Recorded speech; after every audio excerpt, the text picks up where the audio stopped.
আপনারা এই কজন বসে রয়েছেন কেন? বসে শুনে গাড়ি নয় এক লোক চোখ বুঝে রামায়ণ গান করে, চোখ বুঝে গেছে, এক এক করে সব উঠে গেছে। এক বুড়িমা সে শুনে বসে গেছে, সবাই উঠে গেছে, আর এক বুড়িমা বসে কাঁদতেছে। ও তাকাইয়ে দেখে যে একজন লোক বুড়িমা বসে গেছে। এখন ওই রামায়ণ গান বন্ধ করে বুড়িমারে প্রণাম করে, বুড়িমা তুমি জগতে কত ভক্ত দেখছি, কিন্তু তোমার মতো ভক্ত দেখি গান শুনে কাঁদতিস। বুড়ি কয় হ্যাঁ, গান শুনে কাঁদতেছি, যে পার্টির করে তারাই গান করতেছি, সেই পার্টিটা আমার, তুই গান বন্ধ করিস না, তোর পার্টি উনি বাড়ি যাবার পারে। আপনারা যেগুলো গোসানোর জন্য বসে আছেন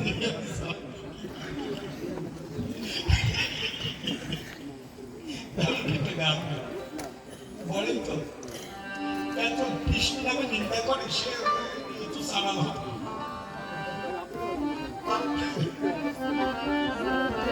কেউ যদি কৃষ্ণ নাম ব্যঙ্গ করেও গায়, তাতেও বাবা কৃষ্ণ নামের ফল হয়। নাম নিতে হবে, তুই যেভাবেই নাম রাখে। বাবা বাস্তব কথা কি, আমাদের অঞ্চলে একজন সাধু ছিল, সে ভালো মতো কথা বলতে পারতো, তোতলা ছিল এবং ওই নাকি নাকি কথা বলতো, মনে হয় না কৃষ্ণ। আসলে বাবা সিদ্ধ পুরুষ। চিন্তা করুন তাই, আজকে যার ভালো গলা আছে সে কৃষ্ণ নাম করতে পারছে, কিন্তু যার মুখের ভাষা নাই, সে যদি মনে মনে কৃষ্ণ নাম করে তাতেও তার ফল হবে। যার মুখের ভাষাও নাই, সে যদি ভাগবত দর্শন করে তাতেও তার কৃষ্ণ নামের ফল হবে। যদি তা না পারো, কৃষ্ণ নাম না করতে পারো, আপনাদের এই ধারণা বাবা এক জন্মে কৃষ্ণ নাম করা সম্ভব না। রত্নাকর দর্শন ছিল, রাম নাম জপ করতে পারত না, এত পাপী হয়ে গেছিল, রাম নাম তার মুখে উচ্চারণ হতো না। মরা মরা জপ করেও সে নামের কি পাপী হয়েছিল। তদ্রূপ বাবা কৃষ্ণ নাম যেভাবে করো না কেন, উল্টো ভাবে করো আর পাল ভাবে করো, যেভাবে করো না কেন, তাতে তোমার ফল হবে। আমি আশীর্বাদ করি কৃষ্ণ ভক্তি তোমার হৃদয় হোক। যদি তাও না পারো, সাধুর সঙ্গে গড়াগড়ি দিও, তাতেও ভগবানের কৃপা। কিন্তু এই ধারণা বাবা কৃষ্ণ নিন্দা করে, হ্যাঁ কৃষ্ণ নিন্দা যারা করে তারাও খুব ভালো। কেন ভালো? এখানে আশীর্বাদ আছে আর অভিশাপ আছে। একদিন শ্রীকৃষ্ণ ডেকে বললেন রাধারানীকে, রাধা আমরা যে প্রেম করেছি এটা সাধারণ মানুষের বোধগম্য হবে না, সাধারণ মানুষের বুঝবে না, মানুষে অনেক কলঙ্ক দেবে, তুমি কি সইতে পারো? রাধারানী ডেকে বলবো আমি তাকে অভিশাপ দেব,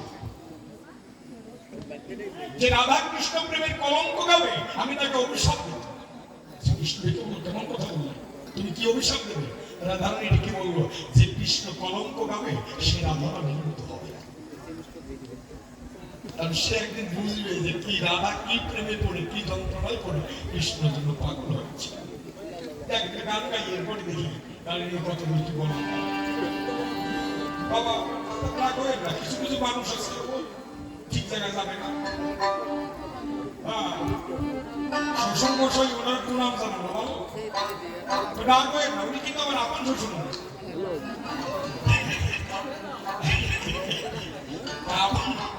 আপন শ্বশুর না, মানে ভাড়া তো কাকা তো শ্বশুর, হ্যাঁ কাকা তো শ্বশুর, কাকা শ্বশুর। বঙ্কিমচন্দ্র সাহিত্য রচনা করেছেন, বঙ্কিমবাবু সাহিত্য লিখেছিলেন শ্বশুর সুরত জৈব, বাবা শ্বশুর বর্ণ শুকর, শালিকা রাধিকার জৈব সভা সাক্ষাৎ নামায় হবে। হ্যাঁ মানে শ্বশুর আর অসুরের সমান, শ্বশুর অসুর শ্বশুর অসুর, মামা শ্বশুর বর্ণ শুকর মানে মামা শ্বশুর বর্ণের সুরের সমান। শালিকা রাধিকার জৈব মানে শালি হচ্ছে রাধারানী, শালা সাক্ষাৎ নামায় মানে কাকা শ্বশুর না বাবা শ্বশুর, মাঝখানে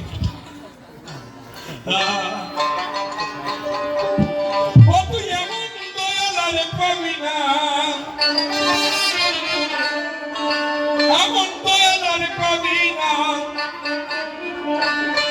আমার নিতাই চাঁদে পরের মেয়ে,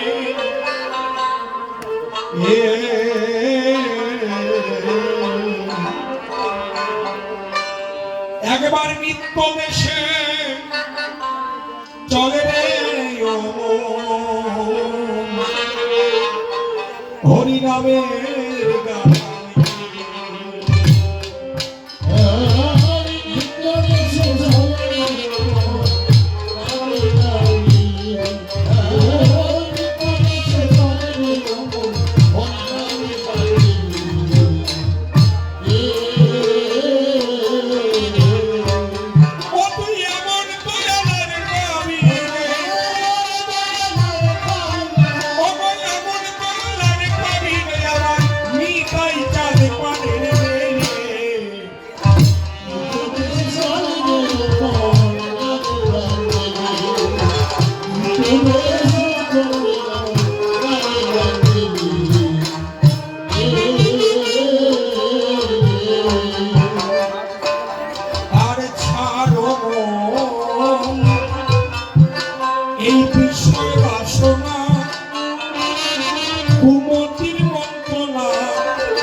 এই বিষয় বাসনা আর কুমতির মন্ত্রণা মানব জনম ফুরাইয়ে ফিরে পাবে না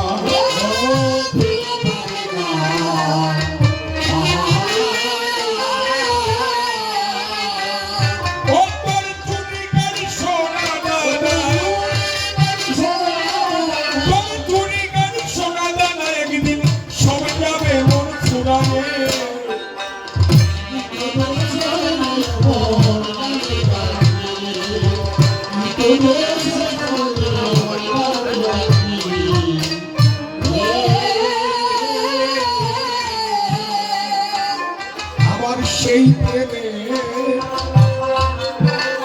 হাতে যাবে যদি থাকবে না 16 জন বাদী 14 জন বদ্ধ আছে ইচ্ছে ঔষধি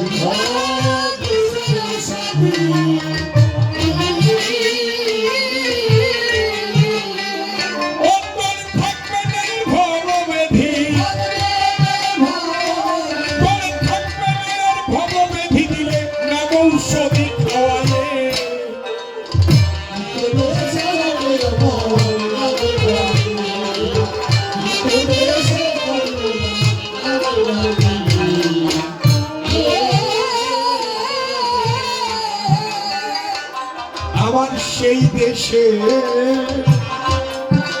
এমনি কারখানা বিনামূল্যে দেয় সোনা রান ছাড়া ঝাড়া দিয়ে গড়ে গহনা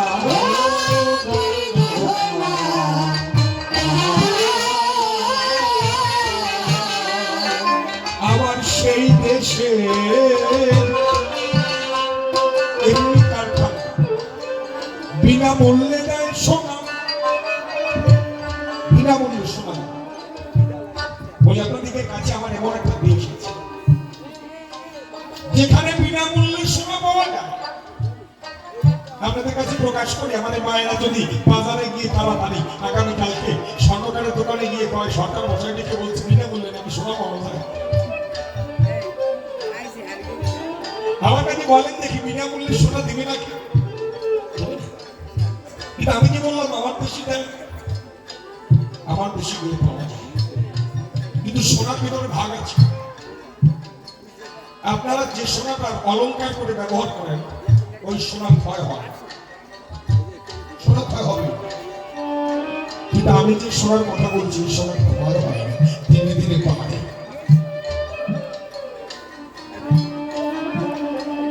কেমন এই সোনাটা হচ্ছে ঐশ্বর্য আর আমি যে সোনার কথা বলছি এটা মাধুর্য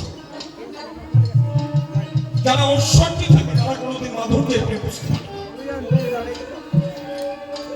দেখবেন যে মায়েদের মাথায় ভারী সোনা থাকে ওরা কৃষ্ণ নামে মাতি ভালো একটা দামি শাড়ি পরলে এক জায়গায় গিয়ে বসতে গেলে ওই জায়গাটা ঝাড় দেয়, শাড়িটা মন আছে শাড়ি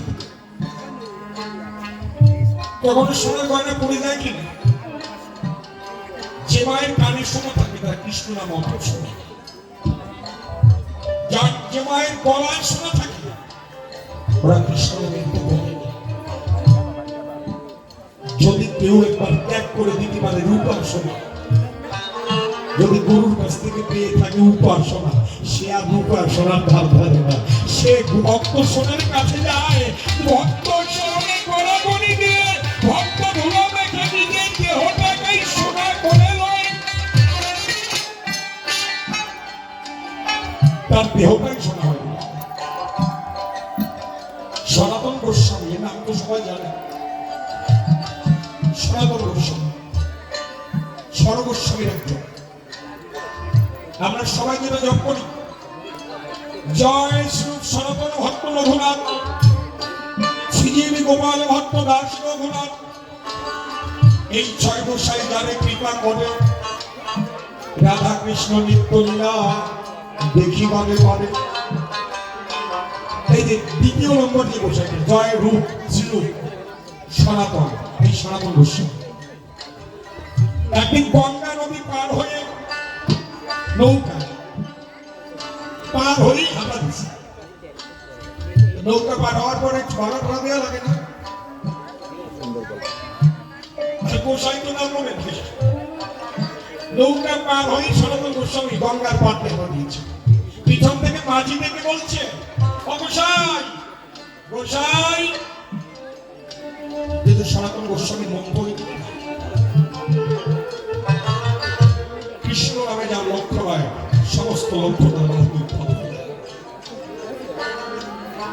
শুনছি না, চলে যাচ্ছে। মাঝি গৌড়ে চিন্তা করেছে গোসাই টাকা না দিয়ে চলে যায়, 12 টাকা 5 টাকা।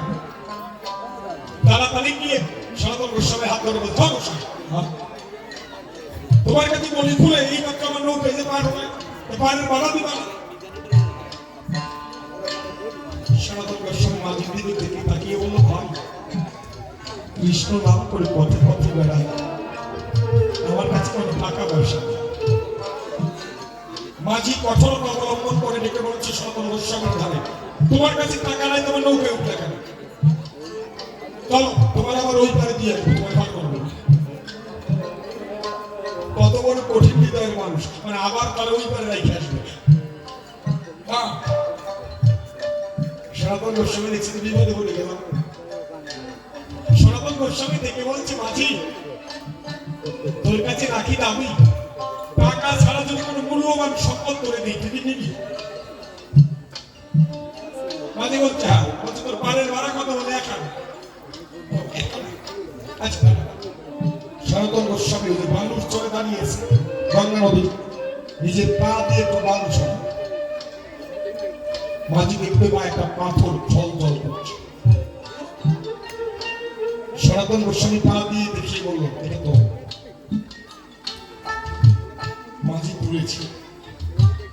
সনাতন গোস্বামী দেখে বলছে, এই পাথরকে চিনিস? বলে না। এই নাম কি জানিস? মাঝি বলছে, নাম কি? সনাতন গোস্বামী দেখে বলছে, নাম পরশ পাথর। মাঝি দেখে বলছে, তবে এই পাথর দিয়ে কি হবে? বলছে, এই পাথরকে তুই লোহার সঙ্গে স্পর্শ করালে লোহাটাই সঙ্গে। মাঝি চিন্তায় ঘরে অন্তরে, বাবু এই পাথর নিয়ে বাড়ি যাবো, লোহাকে স্পর্শ করাই লোহার সোনা বানাই বড় লোক হয়েছে। সনাতন গোস্বামী চলে যাচ্ছে। হঠাৎ করে প্রশ্ন জাগে মাঝির মনে, যে এইটা এত দামি পাথর, সাধুর কাছে তো টাকা পয়সা নাই, সাধু নিল না কেন? একটা মানুষ তো চিন্তা ভাবনা থাকে যে সে তার কাছে টাকা পয়সা নাই, এই পাথর যদি এত কাজ হবে সে নিল না কেন? আমার দিল।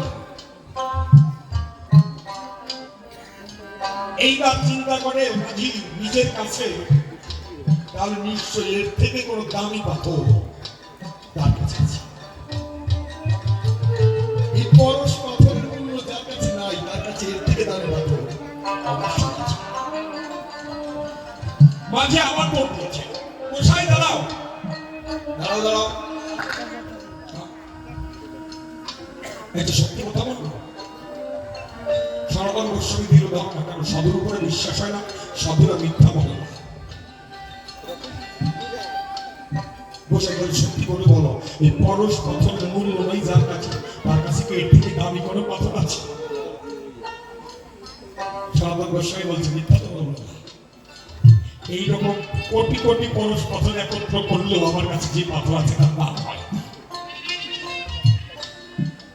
সঙ্গে সঙ্গে মাঝি ডেকে বলছে তাই, তাহলে ওই পাথর আমি চাই, এই পাথরের দরকার নাই। এই বলে পাথরকে তুলে ফেলে দিয়েছে দরকার। সনাতন গোস্বামীর পায়ে ধরে বলছে তুই কৃপা করে পাথর আমাকে দাও। সনাতন গোস্বামী বলছে আমার ওই পাথর নেবে?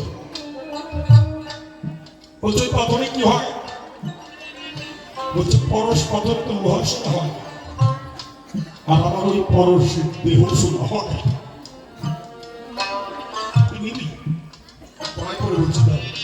সনাতন গোস্বামী দেরি করে নাই, হাত ধরে তুলে নিজের বক্ষের সামনে লিঙ্গন দিয়ে দিয়েছে। যখন বৈষ্ণবের পরশ পেয়েছে সকল অবিলতা কেটে গেছে।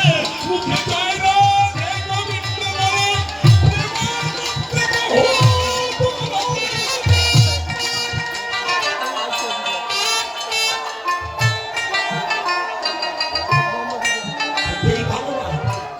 একবার যদি কৃষ্ণ প্রেম পরশ পেয়ে যায়, এই দেহে যেন পরিবার বিশ্বের উপরে তারা মন থাকে না। তাই আমার সেই দেশে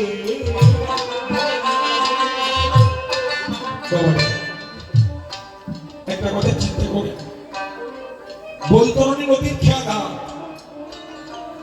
একদিন সবাইকে পার হতে হবে, ভাঙবে যেদিন ভবের হাট। বৈতরণী নদীর খেয়াঘাট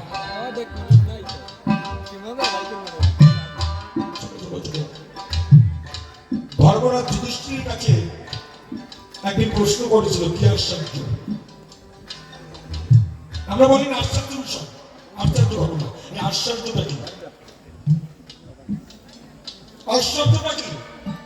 তখন ধর্মরাজ যুধিষ্ঠির বললেন নীতি নীতি জীবগণ জয় জমদারে, তথাপি যাহারা থাকে তারা মনে করে আমরা তো চিরজীবী নাহি হব ভয়, ইহা হইতে কি আশ্চর্য শুনব। প্রত্যেকদিন মানুষ জমের দুয়ারে যাচ্ছে, আপনার চোখের সামনে আমার চোখের সামনে, তারপরেও আমাদের মনে ভাবনা হয় না আমাকে একদিন ছেড়ে এর থেকে আশ্চর্য কিছু যেদিন বৈতরণী নদীর খেয়াঘাটে যাবেন, ঘাটের মাঝি বড় পার করে না কোন ইচ্ছা কি নিয়ে পার হবে? টাকা পয়সা তো এই দেশে চলে, সেই দেশে চলে। বাংলাদেশ সরকার গানের মধ্যে লিখে দিয়েছিলেন বাঙালি কয়েক সময় সাধু মহাজন আমি সভ্য হারাতে হইয়া ভিক্ষা ছাড়া নাই মোর নদীতে কাঁদি জলা লইয়া, তাই ভিক্ষা দিয়ে নাও পাঠাই আমি দেশের মানুষ আছি। আমি কান্না উঠাই বাংলাদেশ সরকারকে প্রশ্ন করা হলো কি ভিক্ষা চান, কি ভিক্ষা নিয়ে সেই দেশে যায়? বাংলাদেশ সরকার জ্ঞান আমাদিত, বাংলাদেশ সরকার ডেকে বলল টাকা পয়সা এই দেশে চলে, সেই দেশে চলে, সেই দেশে চলে সাধুগুরু বৈষ্ণবের চরণগুলি। কেউ যদি সাধুগুরু বৈষ্ণবের চরণগুলি করে নিয়ে যেতে পারে ওই ভবনদীর পাড়ে ঘাটে গেলে তার কোনো অভাব হয় না। সাধুগুরু বৈষ্ণবের চরণগুলি তাই আমার সেই দেশে এমনি কারখানা বিনামূল্যে দেয় সোনা, রাম ছাড়া ধারা দিয়ে গড়ে গহনা।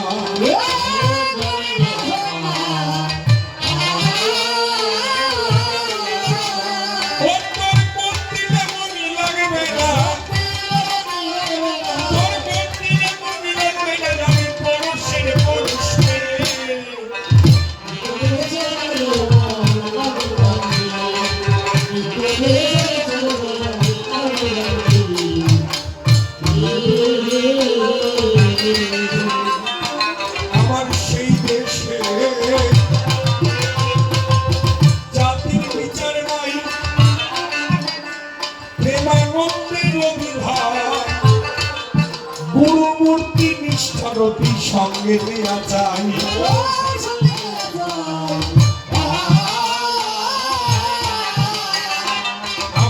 এই দেশে জাতির বিচার নাই ও প্রেমানন্দের রবি ভাই গুরুমূর্তি নিষ্ঠারতি সঙ্গে নিয়ে যাই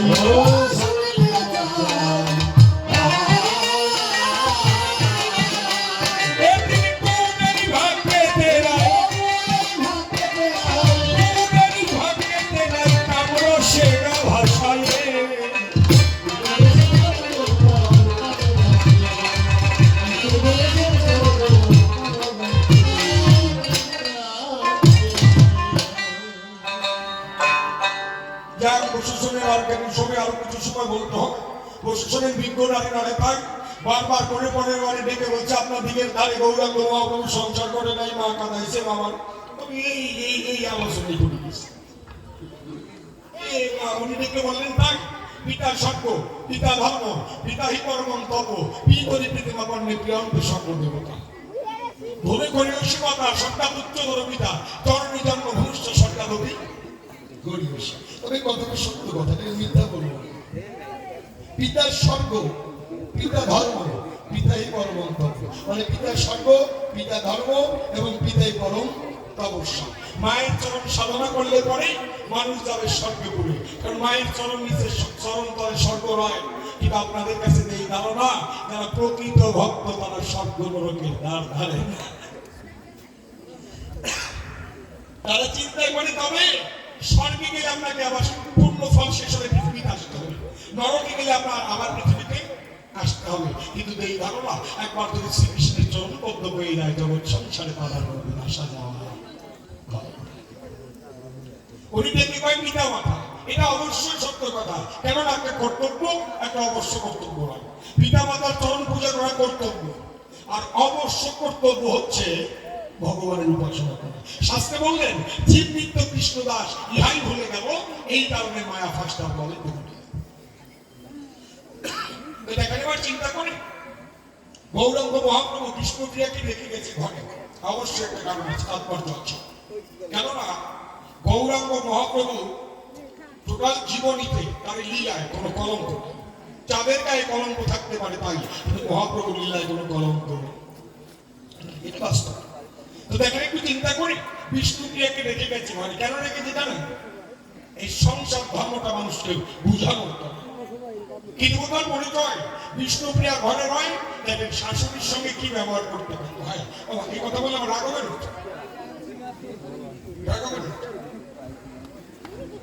বিষ্ণুপ্রিয়া যেজন ছিল নিজের শাশুড়িকে নিয়ে গঙ্গা স্নানে গেল প্রতিনিয়ত গঙ্গা স্নানে যায় আগে নিজের শাশুড়িকে স্নান করায় নিজের হাতে এরপরে নিজে স্নান করে শাশুড়ির সঙ্গে শাশুড়িকে নিয়ে বাড়ি ফিরে আসে চাপান না কি বল বর্তমান যুগে চাপান না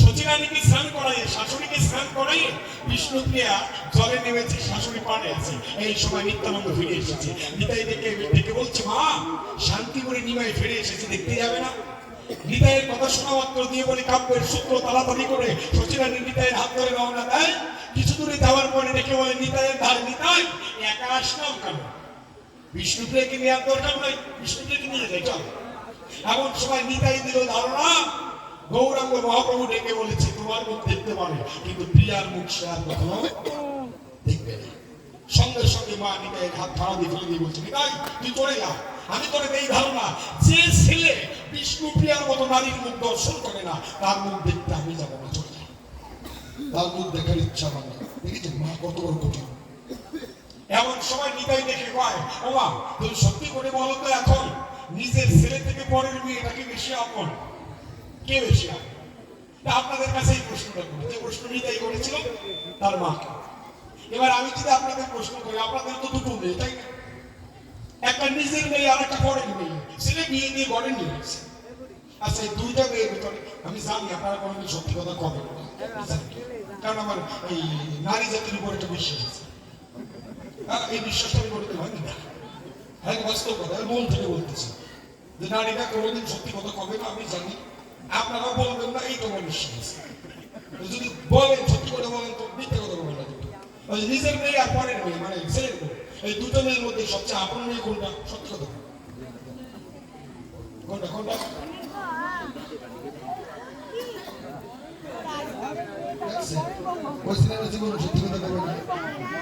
পরের মেয়ে যদি এত হাফর হয় না বেটার মানুষ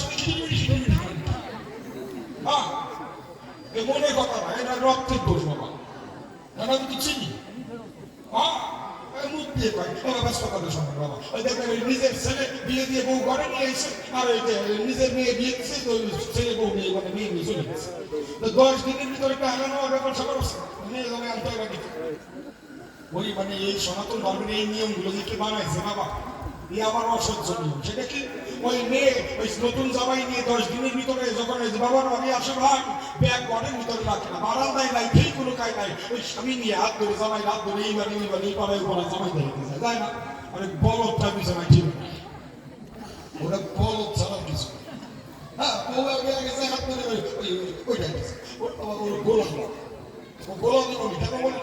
শাস্ত্রের কথা একদিনের রাজা 10 দিনের মন্ত্রী আর সারা জীবনের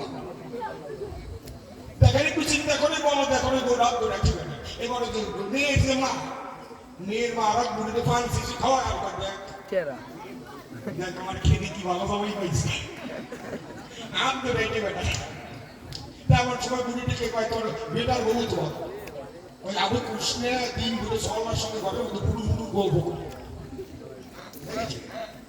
ব্যাপারটাকে দেখ নিজের মেয়ে পরের ছেলের হাত ধরে ঘুরে বেড়ায় এটা ভালো লাগে আর পরের মেয়ে ছেলের সঙ্গে একটু কথা বলে আড়ালে গিয়ে উনি গল্প করতে ভালো ওরে না এই রক্তের জানি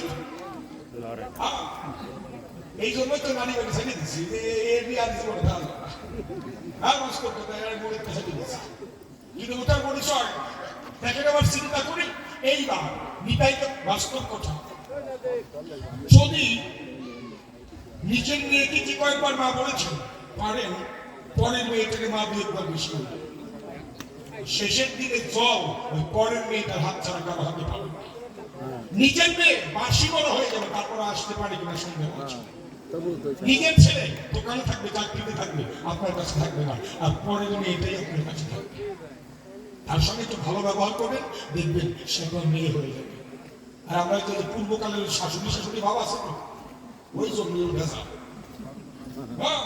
দেখার আবার চিন্তা করে নিতাই প্রশ্ন করেছে সচিনাদিকে সচিনাদির ধারে ওমা তুমি বলো এখন কে আপন নিজের মেয়ে আপন না নিজের ছেলে আপন বউ আপন না ছেলে আপন এমন সময় সচিনাদি ডেকে বলছে নিতাই তুই কি বিচার করে দে তো কে আমার আপন আমার ছেলে চলে গেছে আমাকে ফেলে আমার নিজের গর্বের ছেলে আমাকে ছেড়ে চলে গেছে আর পরের মেয়েটা আমার কাছে আছে আমার সেবা যত্ন করছে কে আপন তুই বল জানিস আমার প্রথম ছেলে বিশ্বরূপ যখন সন্ন্যাস নিয়ে চলে গেল একমাত্র নিমাই ছিল নিমাই ওই সন্ন্যাস নিয়ে যখন চলে যায় কিন্তু তার পরিচয় এমন সময় বিষ্ণুপ্রিয়াই শুধুমাত্র ঘরে নয় কিন্তু আমি এই ধারণা আমি যখন একটু কাঁদতে চাই বিষ্ণুপ্রিয়া জড়িয়ে ধরে এসে দেখে বলে তাই মা তোমার ছেলে চলে গেছে তাতে কি হয়েছে কিন্তু তোমার সেবা করার জন্য ওই দাসীকে তো রেখে রেখেছে বাবা আমি তোমার এই ধারণা আমি কি তোমার নিজের মেয়ে না আমার মুখে মা ডাক শুনলে তোমার মুখ ভরে যদি নিজের মেয়ে হতাম তাহলে তো আমাকে দূরে ঠেলে দিতে পারতো না কিন্তু তার পরিচয় এই কথা কোনো পুত্রবধূ ছেলে বউ যদি শাশুড়িকে খাওয়ায় আমার শাশুড়ি ঠিক থাকতে পারে যত কঠিন মা দিয়েছে ধারণা যে ছেলে এইরকম নিমাইয়ের মুখ দর্শন করে না তার মুখ দেখতে হবে চাই না বিষ্ণুপ্রিয়ার মধ্যে দেখে না তার মুখ দেখতে হবে এমন সময় বিষ্ণুপ্রিয়া অন্তরে ঘরে ধারণা আমি না গেলে মা যাও শাশুড়িকে ডেকে কয় মা তুমি যাও তুমি গিয়ে দেখে আসো তুমি দেখে এসে প্রভুর কথা আমার কাছে বললেই আমার মন প্রাণ হবে চিন্তা করেন 14 বছরের একটা মেয়ে যদি এই কথা কয় কতটা কঠিন এমন সময় 14 বছর দাঁড়িয়ে আপনাদের কাছে প্রকাশ করি ও গঙ্গার পাড়ে দাঁড়িয়ে আছে চোখের জলে ভেসে যাচ্ছে কেমন বাবা এটা মনের কথা না 14 বছরের নারী প্রকাশ করি তার স্বামীকে দেখতে অবশ্যই মনে যায় কিন্তু বাবা স্বামীর কল্যাণের করে নিজের মায়াটাকে ভুলে যায় মেয়েটা সঙ্গে দাঁড়িয়ে আছে ওই নদী আর মানুষরা গঙ্গা নদীর পার দিয়ে তারা গৌরাঙ্গ মহাপ্রভুকে সবাই দেখতে যাচ্ছে এমন সময় বিষ্ণুপ্রিয়া যখন ঘাটে পায় বিষ্ণুপ্রিয়াকে দেখতে পায় এলাকার লোক তখন দেখতে পায় ও বিষ্ণুপ্রিয়া প্রভু নাকি শান্তিপুরে এসেছে তুই দেখতে যাবি না বিষ্ণুপ্রিয়া দেখতে বলছি ভাই তোরা যা আমি যাবো না গো এখন কেউ কেউ টিটকেটি করে দেখে বলে মানে নারীদের যে স্বভাব তা যাবে কেন এই বয়সে সবাই যদি ফেলে চলে যায় তার মুখ দেখতে কি আর ইচ্ছে বিষ্ণুপ্রিয়া দিল ধারণা, তোরা জানিস না যে মানুষটাকে দেখার পরে তোরা রোজ যাচ্ছিস হাজারে হাজারে, ওই মানুষটা আমার। আচ্ছা তোরা তাকে দেখতে যাচ্ছিস, ওই মানুষটা আমার। আমি যদি ছেড়ে না দিতাম তোরা দেখতে। এখন মনে মনে চিন্তা করে এই জগতে সতী নারীর কয়েকটা লক্ষণ আছে, সেটা কি? আপনাদের কাছে এই ধারণা, সতী নারী যারা তারা কোনোদিন স্বামীর নিন্দা সহ্য করে, এটাই সতী ধর্ম। যদি হয় সুন্দর পুরুষ অথবা সর্বগুণাশ্রয়, তবু পরপতি অভিলাষ সতী ধর্ম। আপনাদের কাছে এই ধারণা। আর একটা কি, সতী নারী যারা তারা নিজের স্বামীর নিন্দা শুনেও না আর তার কাছে বলেও না। আর বর্তমানে কি দেবতার পরিচয়? এই সামান্য যে মেয়ের মাগুলো, মেয়ের মাতাগুলো খায় নিন্দা করে গল্প করতে কি দেবতার পরিচয়?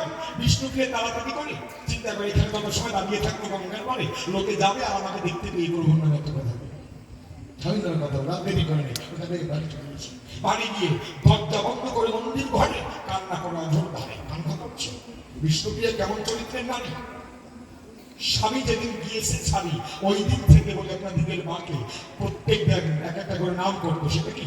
ভজ গৌরাঙ্গ, কহ গৌরাঙ্গ, লহ গৌরাঙ্গের নাম রে, যেজন আমার গৌর ভজে সেই তোমার প্রাণ রে। এই কথাটা বলে একটা চাল সরিয়ে আমার এই মন্ত্রটা পাঠ করতো, আর একটা চাল উঠাতো। সারাদিনে তো তোমার মন্ত্রটা বলতে পারতো, ততটা চাল উঠাতো। ওই চাল দিয়ে হবিষ্য রান্না করে প্রভুর ভোগ দিয়ে নিজে পোশাক সারা থাকতো।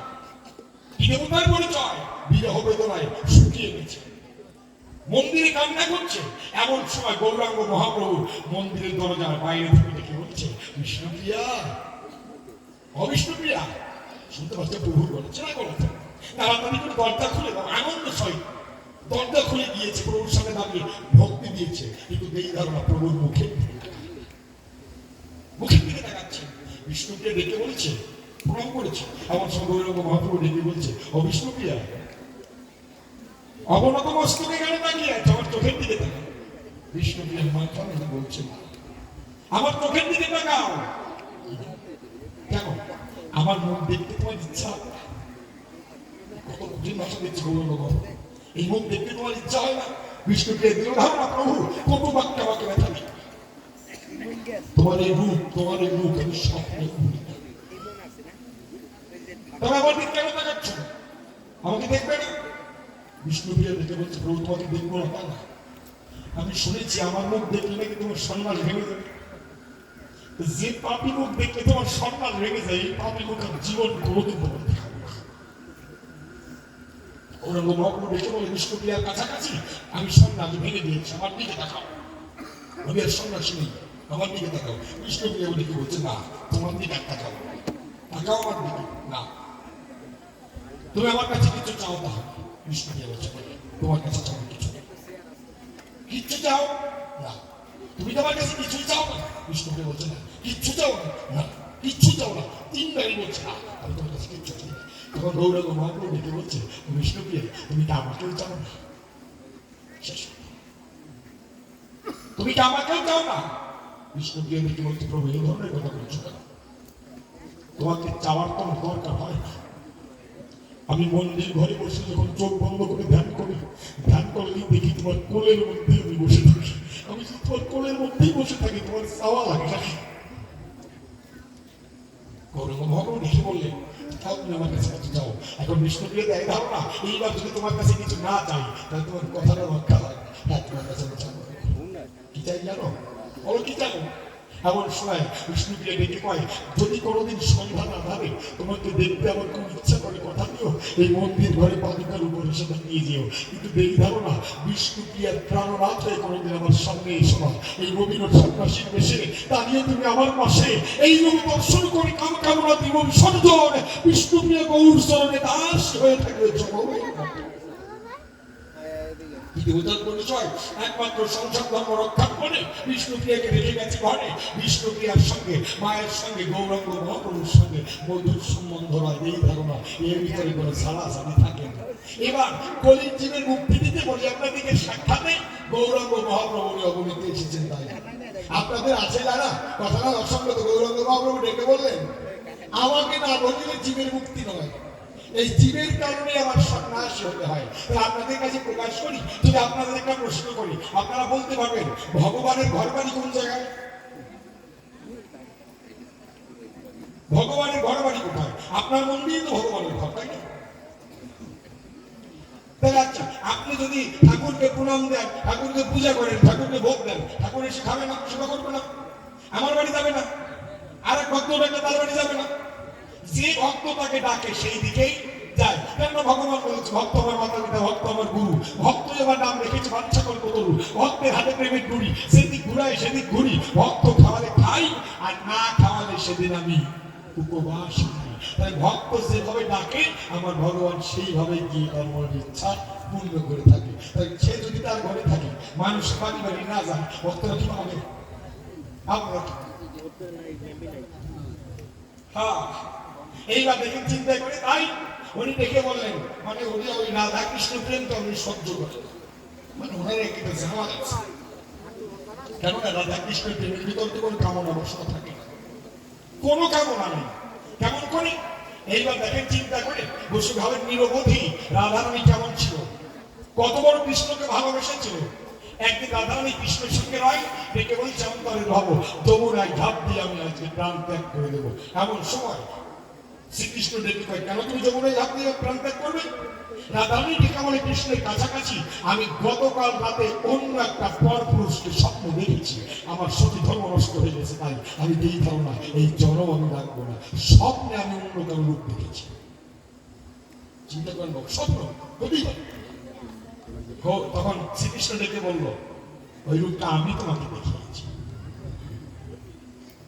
কি রূপ দেখেছিলে?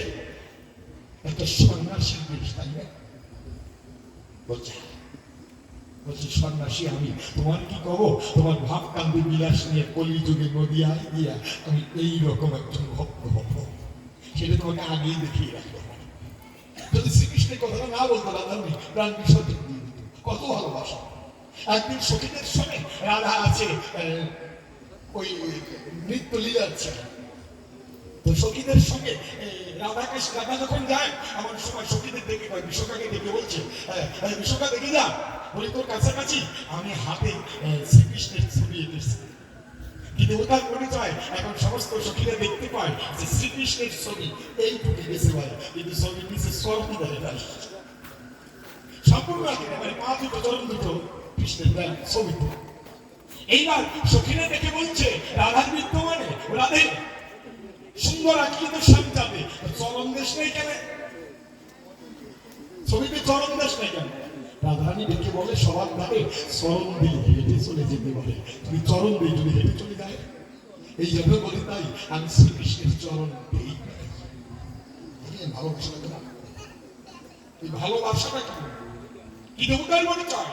একদিন রাধারানী জল ফেলে জল ভরিতে শ্রীকৃষ্ণের সঙ্গে মিলন হতে, মিলন মোহনায় প্রভাস যমুনায় কি দেবতার পরিচয়?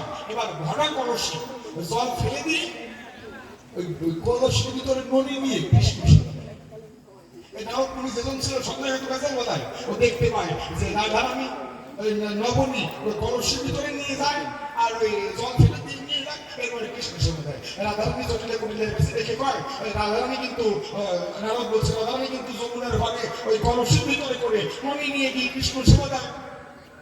জটিলে কুটিলে না জানার ভাব করে দেখে বলে, রাধা দ্বারে রাধা রে, আমি বলি তাই, ওই কলসিতে জল নাই, তো কলসি আর ওইভাবে নেওয়ার দরকার কি? কলসিতে তো জল থাকে না, কোথা নিবি? তোর কাছে রাখি যাবি, যমুনাতে যাওয়ার সময় কলসিটা উপর করে নিয়ে যাবি।